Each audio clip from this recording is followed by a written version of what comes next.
Hey guys, it's Jessica from Peace Up Books, and same here with if you should read these new releases and if they're worth your time. I have 8 new releases I've read over the past month, and I told myself in 2024 I was going to stop getting ARCs and I was going to stop being obsessed with the new releases, focus on what I want to read, but it's so hard to ignore new releases, and also my favorite authors have been releasing lately and I just can't not read them. So I have 8 books, like I said, and I am so excited to chat about all of them. I have been on a roll of reading lately. I feel like I've just been reading a lot, and most of these were actually physical reads. So that's very exciting for me because I am making time to get to these books. I have talked about some of them in wrap-ups. Other ones I haven't talked about at all yet, so we will go ahead and get started about whether you should be picking up these new releases or not. Okay. Let's go ahead and start with some that I haven't talked about yet. So the first one is Through the Glen by Samantha Young. This one was sent to me by the author and I did get to read an e-arc of it. This is book 3 in the series, the Highlands series. They're technically small town. They take place in like small town Scotland, which I love the setting. Samantha Young is Scottish, so she knows what she's talking about. The premise of the series is that it takes place at this estate for celebrities, and they either like work there or it's a celebrity staying there. And in this one, our heroine is actually a maid at the estate, and we've seen her like around in the background, and she's very shy. And the hero is this playboy screenwriter, and he's very, very successful, and he's actually the son of a viscount or something. He's very wealthy, and he does not like his family because of issues they have had. And so she is actually a secret, very famous mystery writer. She has a pen name. Only 2 people in her life know who she is. And she decides to really put herself out there and asks the hero to turn her series into a TV show. He's actually in a rut. He has a lot of pride in the fact that he writes his own scripts. He never uses like material for anything like books, but he reads her book after like kind of blowing her off, and he's like, oh my god, this is amazing. Like reads the entire series and tracks her down to where she has moved to because she quits her job, moves to a cottage, and he's like, I am going to do this. And so they are kind of like cozied up in her cottage together, and he starts really getting to know her. He really judged her because she's just very shy in the beginning, but they both have really hard pasts that made them to who they are today, and I love this. I gave it 5 stars. I was obsessed with their relationship. There is a bit of a third act breakup with the heroine being a little insecure about some stuff that I was like, but I loved the dynamic between them. I loved how it was in the Scottish Highlands and how it was like this little cottage she lived in. There's definitely romantic suspense in here too, which I love. That came into play at the end. So if that all sounds interesting to you, 5 out of 5 stars. Like check this book out. It is so good, so worth picking up. Then I listened to the audiobook of Last Call at the Local by Sarah Grunder Ruiz. This one is a Berkeley romance book. I was sent to the physical copy, but I ended up listening to it through my library, and I was very excited for this, but the plot was very slow. So this one had really intriguing characters. We have our heroine who is a musician, and she was just robbed, and so she literally has like her tambourine left and that's it. And she was supposed to be a doctor like her sister, like her parents, and she dropped out, so she just feels like not really connected to her family. She hasn't been home in a while, and she's at this pub, and the hero owns this pub with a couple other people, and he really wants to like revamp it. And the heroine has ADHD, which is really discussed a lot, and the hero has OCD, including impulsive thoughts, and that's heavily discussed in this book. And that's really what drove the plot, was the characters and what they were dealing with and how they fell in love with one another and really helped each other in what they were dealing with, because the hero had been going to therapy and he was having like a really great breakthrough, and then he kind of felt himself regressing, and he was very self-conscious about that and feeling like a failure, and that's really what drove this plot. I am someone who does not like character-driven plots, so I had a hard time getting through this audiobook. I was very bored through a lot of the story because it was just like the characters' day-to-day lives and the heroine helping out at this pub. Her sister comes to visit at one point, and it's just like going through the motions, and I was like, I need like something more interesting, some stakes, like something to go on in this plot other than just like following these characters. So I gave it 3 stars, more like 3.5, but overall as a story, I wanted so much more from it, and the characters were very endearing. I liked them, but overall as a book, left me disappointed. Then I do have House of Flame and Shadow by Sarah J. Maas. I know everyone's talking about this. I have a completely spoiler-filled reading vlog on my Patreon. If you're interested, you can check that out down below. You can actually join my Patreon for a week free if you're interested in a trial. You can see that vlog, but I read this entire book in one day and I loved it. Tori and I actually have a podcast episode coming out on our podcast, The Bookish Life of Jess and Tori, where we talk like a full 40-minute spoilery episode about this book that comes out tomorrow. But this was so good. So fast-paced, so action-packed. I was not bored a single time. I loved the romance. I loved all the romances in here. I loved all the reveals. I just loved every second of this book.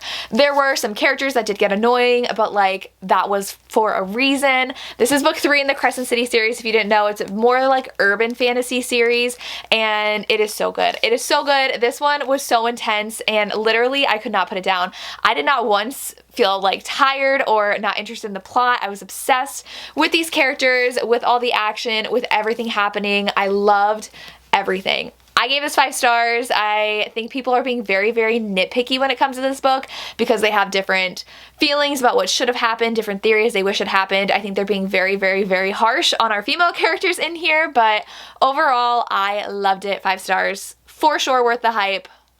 I can't. Then Ashes of You by Catherine Cowles came out this past week, and this one's an absolute 5 out of 5 stars. I'm even wearing my Cedar Ridge sweatshirt that I have. Love this one so much. I was probably tied for my favorite in this series. 5 stars. When I tell you, I gave so many of these books 5 stars in this video, so it's just gonna be me raving about these books. This one is a single dad nanny romance. They had met 5 years previously at a event that took place that was very tragic. I don't want to spoil what it was, but now she is back in town and she goes to interview for the nanny position, and she's like, oh my god, I know you. And he's like, oh my god, it's you. And he's like, I get that this could be like awkward. And she's like, no, I really want this job. He has 3 sons. They were so well-rounded characters and I loved all of them. The romantic suspense in here was my favorite because we are dealing with a serial killer in here, which I love that in romantic suspense books. Everything about this was so perfect, so emotional. It's the last in the series.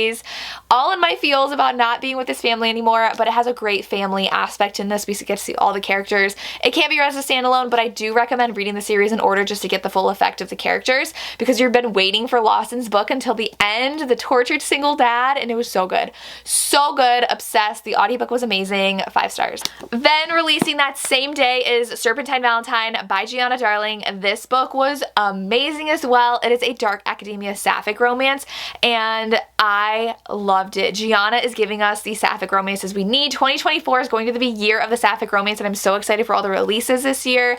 This one is our one heroine. She is assaulted by a very popular professor on campus, and nobody believes her, or they know what happened and want to cover it up. And so she is coming back for the new semester with like vengeance. She's like, I'm gonna take down any man who wrongs women on this campus and not give a crap what anybody thinks. And she wants revenge on the university's president for not believing her, and that is by seducing her daughter. And so her daughter is like golden girl on campus. She's dating the golden boy on campus, but she can't stop thinking about the other heroine, and then they start spending time together, and it is so good. So much talk about like literature, and it's so poetic, and I just could not stop reading this book. It is so extremely powerful. The one heroine is really grappling with her sexual identity and in a life where she wasn't allowed to, and taking control of her life and her sexuality, and it's just so extremely powerful, and I love their story so much. Samantha actually has a really fantastic reading vlog that I'll link down below that I was obsessed with. I loved watching her reaction reading this book. 5 stars. Could not rave about this book enough. Then I have Loving Romeo by Laura Pavlov. This book was everywhere when it released, and I love this book. Laura, I feel like, has just gotten better and better with her series. The Honey Mountain series was like 3.5, 4 stars for me. There was 1 5-star in there, and then her last series, the Cottonwood Cove series, was like 4 and 5-star reads. This one has already started off with a 5-star read. She is just killing it with her releases and her small town romances. Her found family is perfection in her books. This one specifically has actual found family.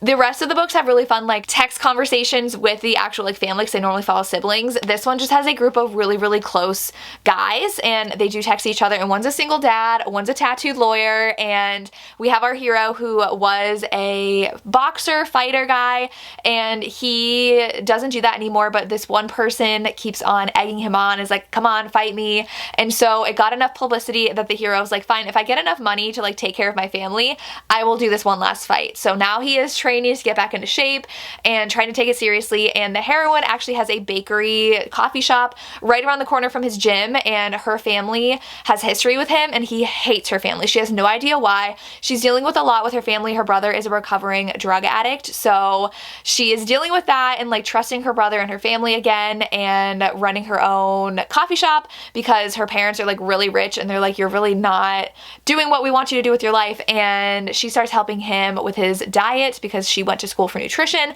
and they start becoming friends. He is so overprotective of her. I have raved about this book so much already, but I love how protective of her he was. He does some self-defense classes, and she's like, can I take them? And he's like, why? Did someone hurt you?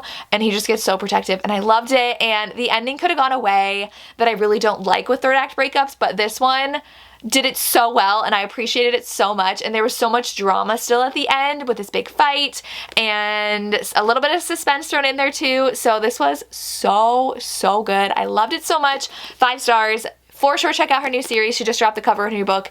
I'm obsessed. I will read anything she writes. Then I read The Summer You Found Me by Elizabeth O'Rourke, and this one I'm very conflicted by because our heroine is not a good person, and I know a lot of people are very harsh on heroines, and she is a recovering addict, and she was horrible to her husband, who was the hero of book 2, and she is back in town to get her husband back. He had book 2, he found the love of his life, and he is happily in a relationship, and she wants him back. And so she moves in to the house of her husband's best friend, who has always had a really close connection with her. They actually really like each other, and like they had this connection prior to her really getting serious with her husband, but then she was serious with her husband, and they got pregnant, and she lost the baby. So she has a lot of grief she's trying to grapple with and trying to stay clean, and the only thing that's really motivating her is getting back with her husband to try to have a child again. And he's like, we're signing divorce papers, like this is not happening. And so she is just trying to figure out how to live her life, and she is living with the hero, who is her husband's best friend. It's very, very angsty, especially on the hero's part, but the heroine is doing things that are explicitly malicious and she knows are going to ruin her relationship with people, but she's doing them anyways because she's desperate to have any sense of happiness that she had had when she was holding her child. So she wants that back. She thinks her husband's the key. So it's really hard to like her.